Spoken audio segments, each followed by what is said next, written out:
Il capitolo del testo su cui mediteremo insieme questa sera ha come tema centrale quello della preghiera carmelitana, della preghiera ispirata al carisma del... The chapter of the text on which we will meditate together this evening has as its central theme Carmelite prayer, inspired by the Carmel charism.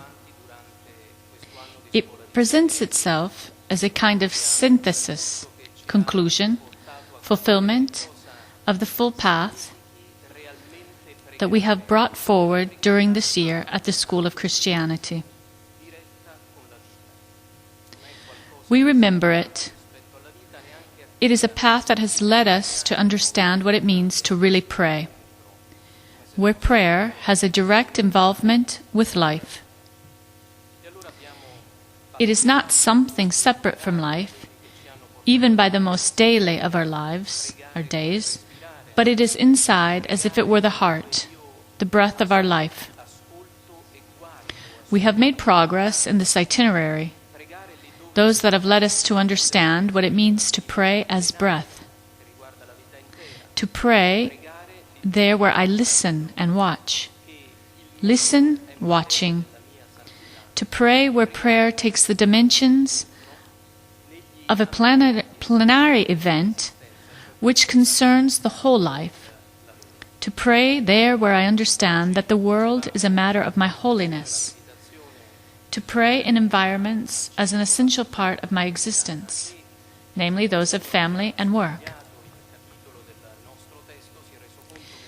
Today the reflection has as its center Carmelite prayer, and if someone has already browsed the chapter of our text, he or she has realized that it is a very long chapter, very articulated, with many citations. We will try to interpret it without deviating too much from the text itself, but also offering to underline some things in order to understand it better. Giving away the coordinates of the path that we do, it seems to me to be able to grasp the chapter in three large frameworks of reference. The first, we are introduced in the horizon or the development of Carmelite prayer and the purpose of prayer, which is holiness. The second regards the conditions. And the third, the method of prayer. How you pray. Okay, now let's go into these three frameworks. The first one, it describes the development of prayer, the goal, the purpose, which is holiness. It is remarkable that it is precisely on this theme that is so central to the Church that has recognized the universal value of Carmelite prayer. It is here that the Church has taken the Carmel saints as references to say to every Christian, we look at the Carmel saints to understand what is holiness. Not because the other saints are not such, but because in the experience of the Carmelite saints is outlined a path.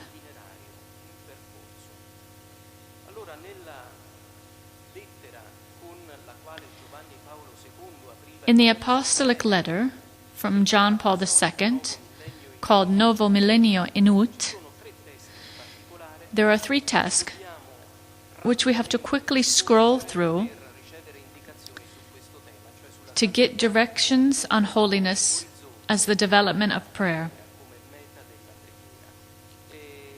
There are three dimensions that these texts show. Pope John Paul II said to the Church, as it entered the third millennium, three fundamental things. Holiness is the vocation of everyone. The second big teaching, holiness should be as a sort of pastoral program for the Church. The pastoral care is the way in which the Church encounters the world. The third teaching that we will consider Holiness must be illustrated by a pedagogy from an education. There one educates to holiness. But what is this education? It is the prayer. Quickly we will look at these three texts. The first is number 30, where John Paul II tells us, the rediscovery of the holiness of the Church must be understood in the sense of belonging to one whom, for excellence, is the holy. The first great affirmation is about what is holiness, on the nature of holiness. Holiness is described in terms of relationship. Holiness is belonging to a love.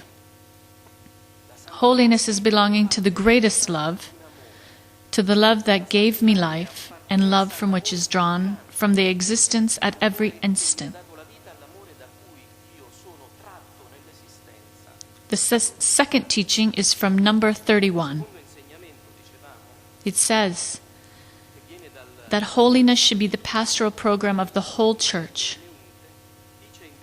The whole Church should work to bring all men to holiness. The Pope asked correctly in the text, "Can you plan your holiness?" No, it is obvious. What does it mean to say that the Church should have this program? It means saying that all the baptized should have this awareness. If you received baptism, you cannot settle for a mediocre life.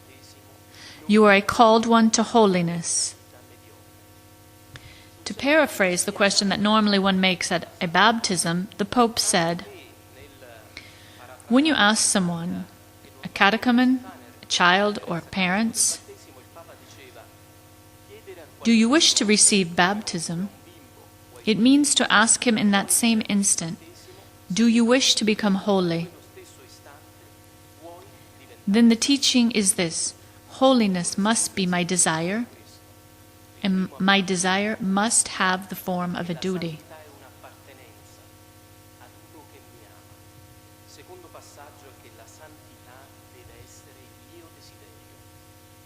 The third text is number 33.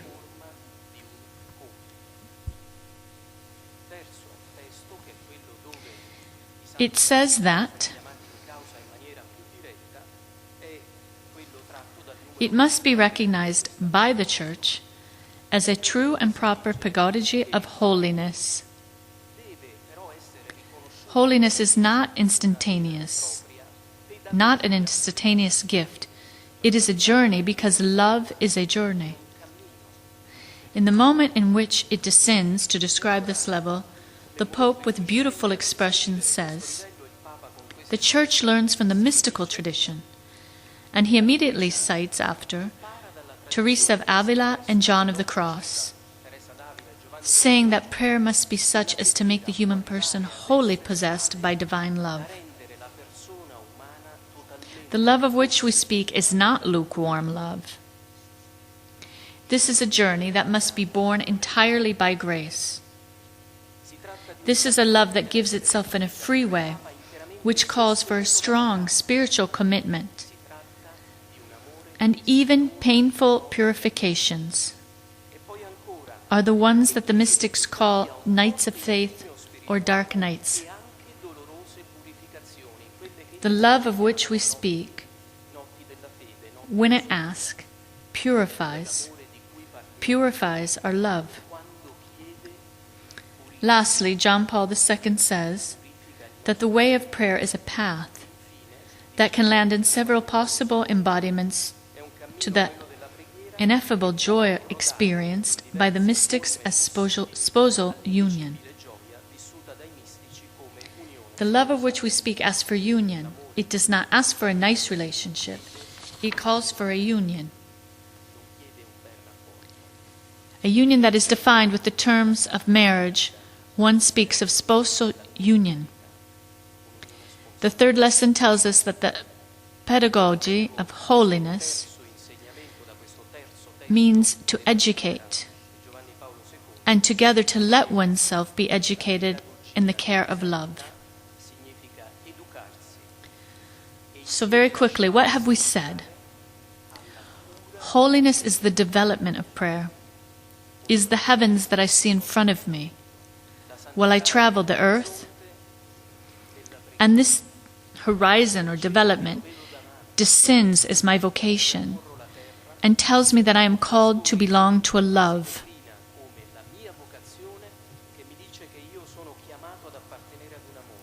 It is a program that means desire and duty. And it is an education that is the path of the care of a love.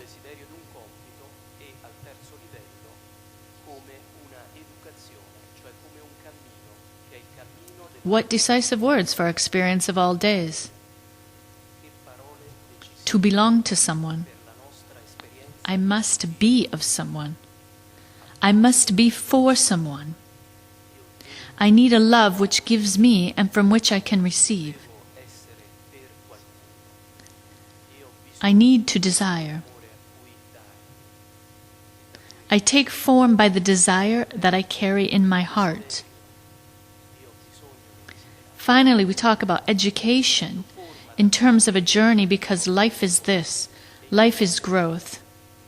Life is an itinerary toward the goal.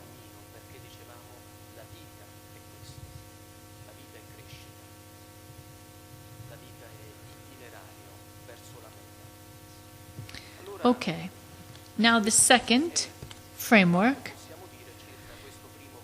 is regarding the conditions of prayer, meaning everything starting from life allows me authentic instruments of prayer. We enter a little more specifically of Carmelite prayer.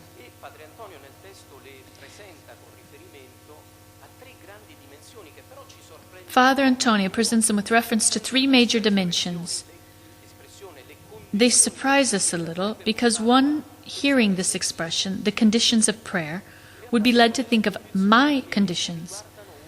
In reality, they are conditions affecting an us, communion and mission and friendships inspired by the Carmel charism.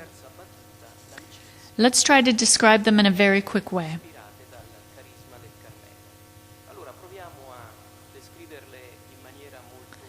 First is communion. It is wonderful. We are talking about the most intimate gesture possible, which is that of my prayer and my relationship with God. But a condition, because in this intimacy there is that I originate from an us. This is an us that generates my prayer.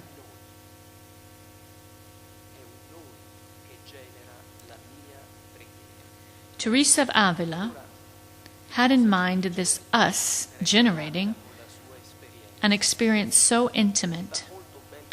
Teresa makes the experience of communion in her monastery. It forms, and its form inspired to a communion. Make an experience of communion in a very specific situation that she sets out. It is the company of good, where communion is between people who belong to different states of life, a priest, a nun, a layman. In a beautiful text of life, Teresa says, this company is 5 of us that we love in Christ. Yet Teresa fills up to the depth of her heart the communion of the whole church, feels the church. She feels the need, interprets the hope, the wants to implement, wants to solve the needs.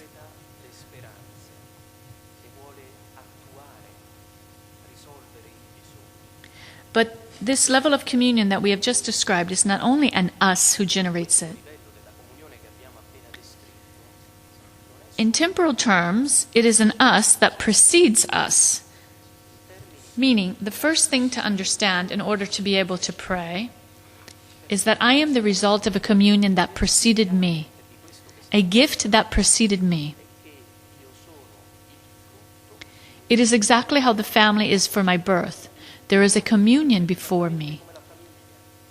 Otherwise, I would not exist. It is the same way for the church, and the same way for the plot of relationship, for bonds, for generations, for stories that are before me and which I collect the gift, of which I am the result.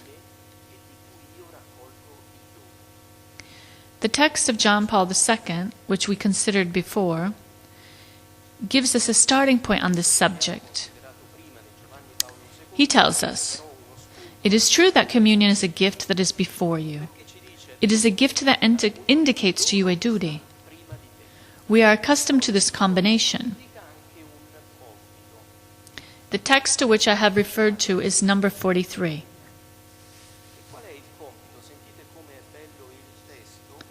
It is necessary to make the church the home and the school of communion. It means to make the church, it means the heart's contemplation of the mystery of the Trinity is dwelling in us. It means having the ability to feel his brother as one who belongs to me. It means to welcome him and prize him as a gift of God to me and give him space in such a way as to bring each other's burdens. Without this journey, everything, even the alleged communions, become soulless apparatus, masks of communion. Now I would like to get a little into the level of the duty. What does it mean that others belong to me? That I come from a communion, but that communion is also my duty. It means that I cannot ever have feelings of possession towards others. I cannot ever in the family, nor in my group of communion, nor in my community, think to use others, to use their encounters. It means that I cannot presume to know them down to their depths, but I must receive them as a gift.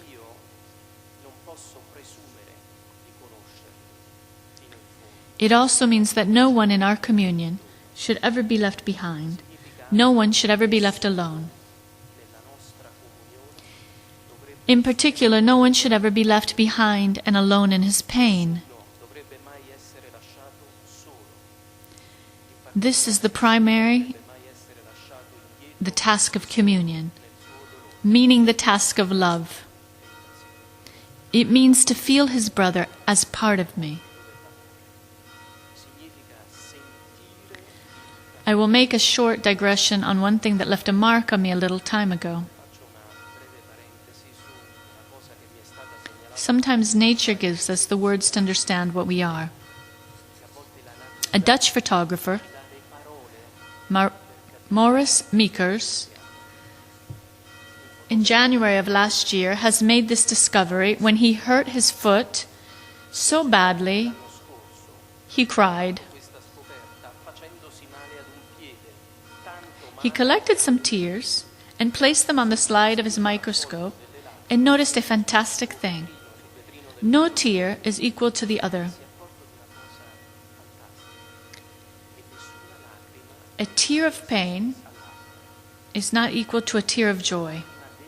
My tear is not yours. Every tear, paraphrasing this discovery, this contemplation, is unique.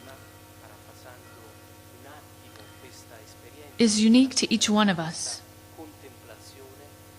In a true communion, I should know that every tear is unique. Every pain is unique, and no one can be forgotten. You hear another splendid expression in which I have used for other occasions, but that I find consonant with this discourse. A Latin author, Properzio, before Christ, had an intuition of the Trinitarian level. He said, "If one day you and I will be unhappy, by our love we will be forced to mourn, the one in the bosom of another. One inside the other one is the way to cry."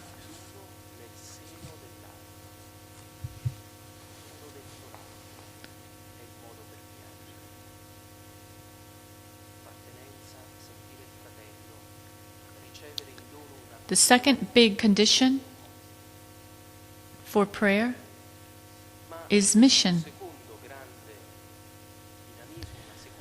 We have already introduced this theme, talking a little bit of communion as a duty. Mission is nothing else than the gift that I, after having received the gift of this communion, I can do to others. If I feel generated by a love, I also feel empowered to give love.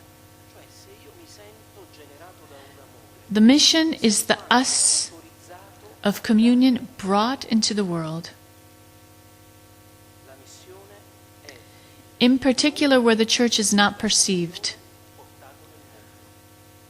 It is still not perceptible, or where it is not. The mission is also my I, formed to communion, brought into the world. Listen to how beautiful are these expressions that Father Antonio has reported in the text. Mission means that the person shaped by communion lives in the world and for the world, together with those who do not believe and for those who do not believe, for those who do not know and for those who have forgotten. This is mission if where I am Christ is loved, Christ is defended, Christ is witnessed. There is mission if where I am the church is loved at least from me, but on behalf of all the church is defended, the church is testified. With how many identity cards inhabit the different environments of our life? With only one, the same one that we have this evening, or with other convenient of facades, of social correctness, or not exposure to the judgment of others for our faith. The mission is our we brought into the world, is my Christian I brought into the world, is also the announcement of my ego and our us as a movement, our experience brought to the world.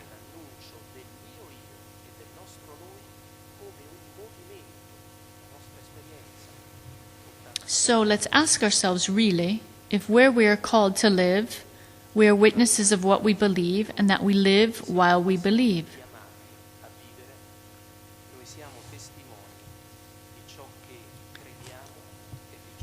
Let's think of it while we have before our eyes the testimony of people who are spending their lives to welcome those who are in need of everything. We think of this planetary exodus of people who no longer have a house, no longer have a family, have no more hope, have no more homeland, have nothing more. Let's think in particular to what they are experiencing, some of our brothers and sisters in faith, where the experience that they do is not only of charity and helping others, but is that not to deny Jesus nor the church, even where the price is life.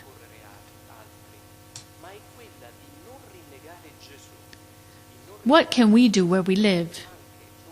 It is not asked of us our life, but we are asked our character, and we are asked to put our heart.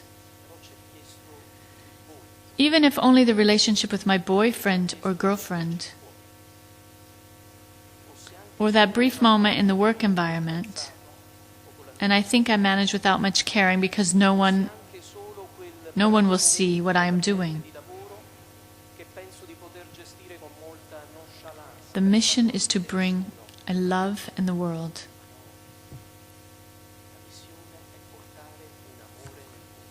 The third and last condition is friendship. I will treat it very quickly.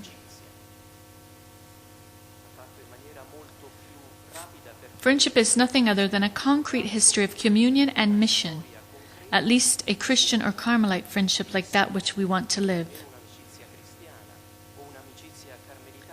It is the gift that altogether we can build within a same charismatic homeland with different types of Carmelite families. Today we speak of the M.E.C, but the same charism is lived in order masculine and feminine. By apostolic institutes, lay people. Inside the great homeland of Carmel, there are different ways of living the charism and hence prayer, then friendship.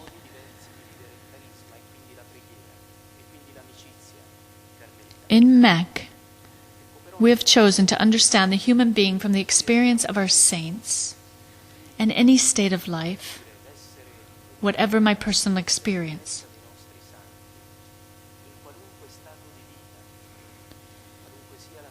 Prayer is a plenary event that affects the whole of our existence, and that the more I go in depth with my prayer, the more I recognize the multiple faces of the mystery of Christ.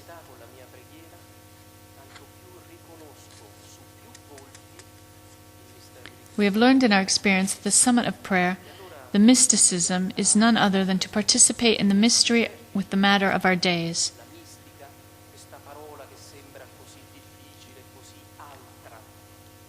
With my fatherhood, with my motherhood, with my being a son, with my being a brother, with my being a sister, with my being a friend, and with everything that is part of our day. What qualities does my Carmelite friendship have? That friendship looks at the people who I encounter and with which I read from the point of view of my heart. What quality has my friendship?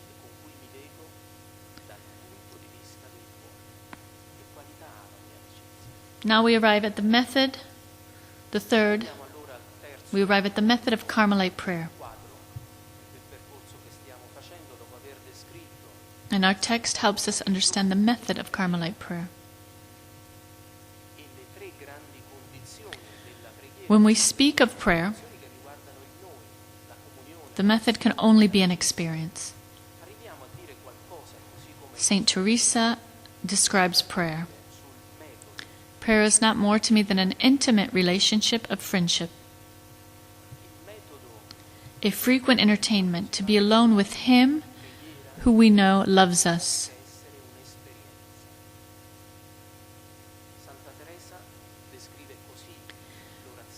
Teresa also gives us more indication, and it is very personal.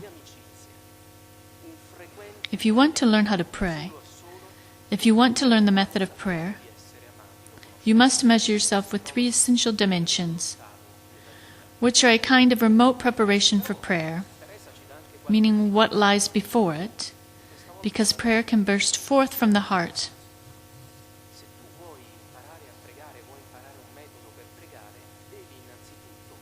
You need to learn what it means to love.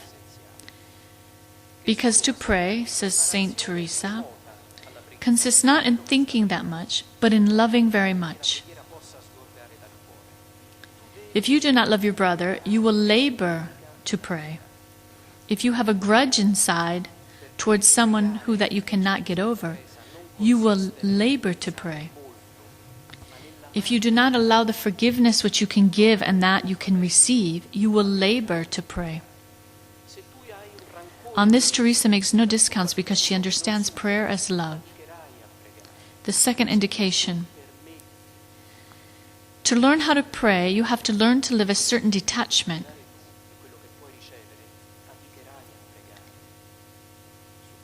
This means that you need to not be too attached, in a manner too possessive, which does not respect the gift to things, people, and situations, and goods.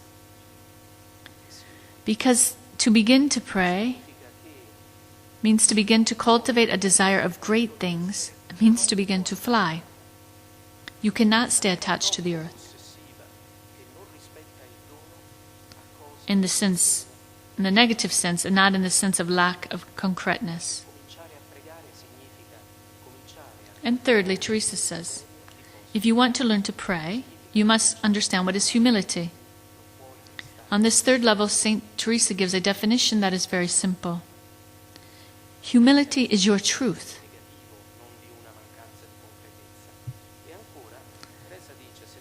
Also here I'd like to take a little digression,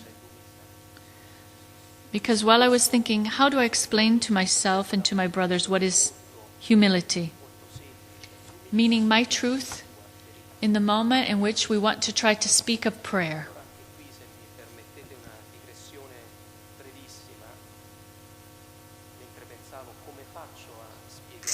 I was struck while reading some time ago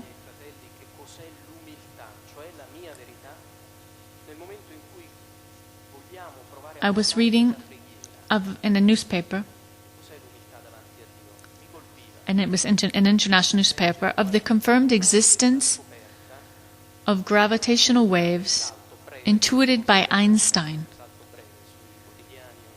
Last February, we were told that we were listening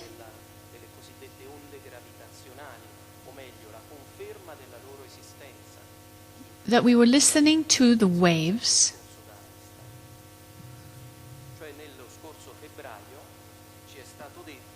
the outcomes of the merger of two enormous black holes, which have formed an even bigger one. Imagine one equal to 62 times the mass of the Sun. These waves travel in space-time by more than 1 billion years.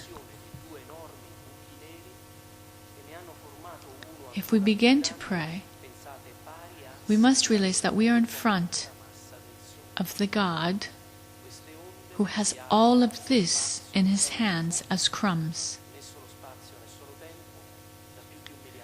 We must begin to realize how immense God is, who is with him, who I pretend to convene in my room and then in my heart to be able to converse with him.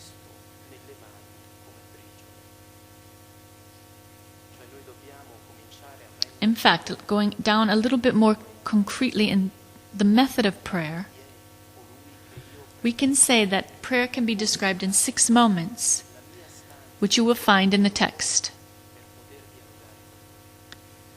The first moment is the input in prayer with the sign of the cross, with an examination of conscience. But the first step that St. Teresa suggests to us is to ask 2 questions. Who are you, Lord? And who am I? We are already halfway through prayer if we ask this seriously. If we realize the infinite dignity that is given to us to be able to ask God to come and talk to me. The second moment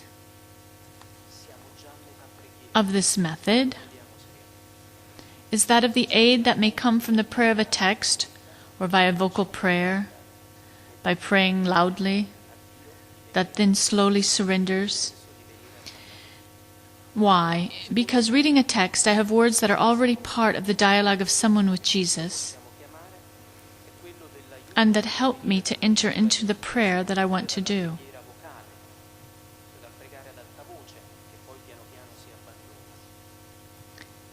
In the third step, from reading prayer to the strict sense, I try to represent within my heart the person of Jesus, to feel him close, to see the strokes, feelings. Saint Teresa compares herself continuously with the sentiments of Jesus, with the emotions of Jesus, and with her memory of Jesus, with the fear of Jesus, and this is prayer. Prayer is to enter into this dialogue. At this moment, that there is a little heart of prayer, following a thanksgiving for the heart that God gives to me, for the fact of being there, the offer, what I want to offer, and the 6th and last moment, a question. Before concluding, since you understand things by doing them,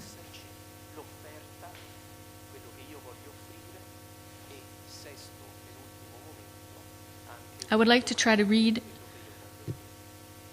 from a text one of the exclamations of the soul to God, because I believe it is one that is very close to our experience. In it, Teresa asks herself precisely this question: what can we ask praying? And with an instinct, a sensitivity typically feminine, goes on to consider the situation in the house of Martha and Mary from the point of view of Martha, who always works, while Mary enjoys Jesus standing next to her.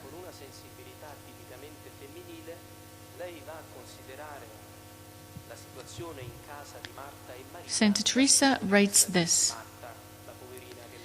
sometimes I think to the complaints of that holy woman who is Martha. Not only does she complain of her sister, indeed I am confident that her greatest regret came from the impression that you, Lord, you hadn't compassion of her labors and not cared anything of having her close by. Maybe it seemed that you have loved her less than her sister. This must worry you more than not the fatigue to serve him, and he so much, because love suggests a rest, even fatigue. But Martha does not complain because Mary is sitting, according to Teresa, but because Jesus is not watching her. This is evident from the fact that her sister says nothing, and that instead the whole complaining was addressed throughout to you, the Lord. The love gave her the courage to dare to ask, why didn't you heal her? Then your answer seems to prove that the application was dictated by the reason that I said. Only love, you said, the Lord, gives value to all things. And the only thing required is that love is so strong that nothing prevents to love.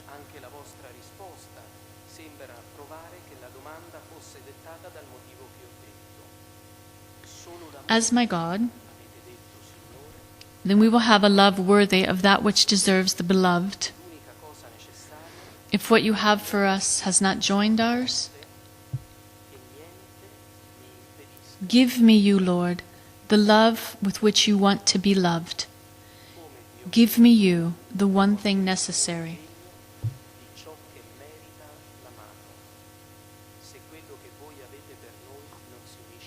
Okay, retracing the final part of the method of prayer from which we first illustrated with the points of the preparation of prayer of this meeting, starting from a text like this one, how can I pray?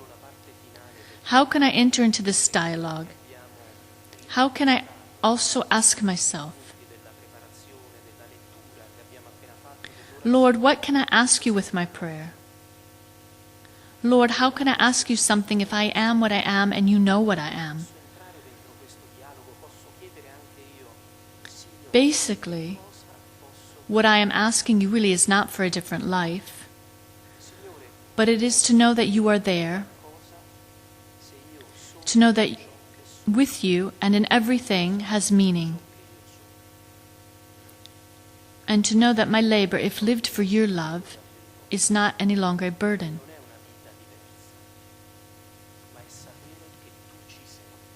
An effort made for love does not weigh a lot. It is a love that counts.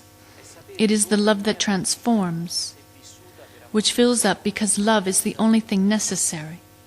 Then I thank you because you are not only God. You are the love and you give us yourself. I will offer the little that I can give you, and that is not giving you the scraps of my life, not giving you things, but to learn to give you myself, meaning to learn to give you what I am for love. I ask you, if it is your will to take care of everything, that this my prayer is delivered to you, knowing I can wait only what is according to your holy will.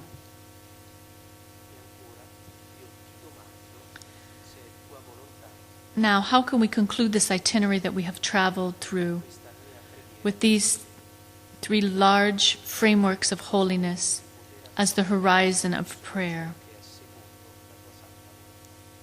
of the conditions of prayer, and of the method to pray? I would like to do so with two considerations which come from other fields of our experience to say how it must be Carmelite prayer.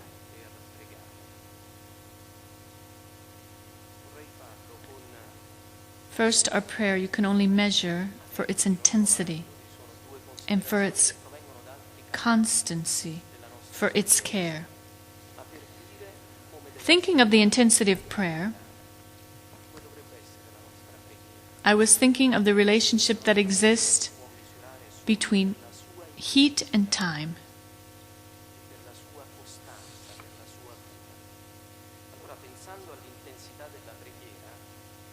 This relationship that exists between heat and time, because it is a very close relationship. While reading,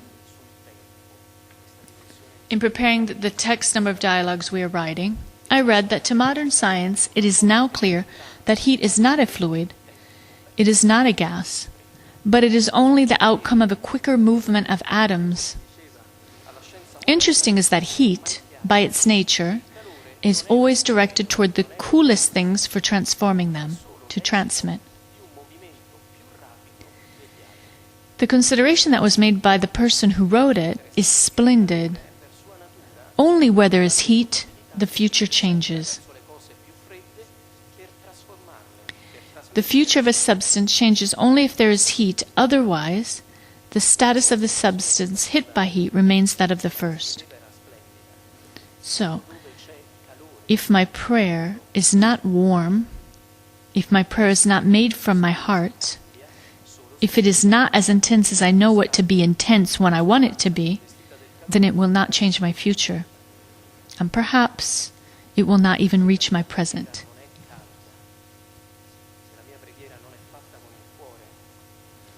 The second consideration, and this is from a pleasant recommendation, but profound.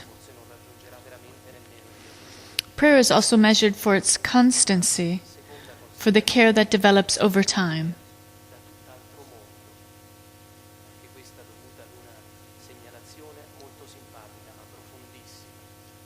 In Japan, when one breaks a ceramic object, think of a vase,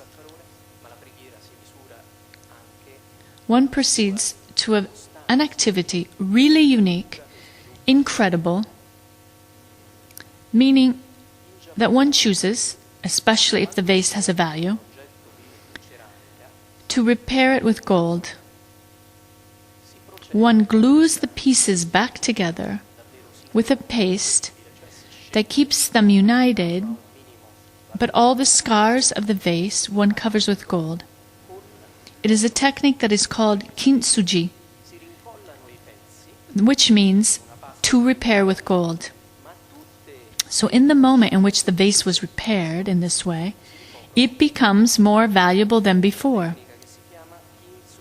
A random situation of rupture has changed its nature, wounded it, but it is recovered with a form more beautiful, more precious. What is the reasoning behind it? What is the feeling that is expressed? The fact that the life is not only made of whole things, but life is also made of breakages and pain. But we must not be ashamed of pain. Pain should not be hidden, but even displayed. It is not the pain that I need to be ashamed of. My wounds, my scars, my physical defects, the wounds of my soul, if taken care of, if you understand them, can be covered with gold. Life is also the welcoming of the wounds and not only of what is whole. We should always remember, especially on the eve of the Ascension, that the risen one, meaning the one who goes to the Father, the crucified, that he does not lose the wounds of his passion. He jealously guards them because they are the signs of his love story. Even our prayer to the risen crucified can become gold powder, the powder of stars that intervenes on the wounds of our hearts, our body, on ties betrayed or broken. Because one day, the final work of our life, of our love, is more beautiful than the initial one. Only from the wounds of my love, meaning from my love brought until the end, even I, in the end, will be able to rise again. L'opera finale del nostro amore sia più bella di quella iniziale. Solo dalle ferite del mio amore, cioè dal mio amore portato fino in fondo, anche io potrò alla fine risorgere.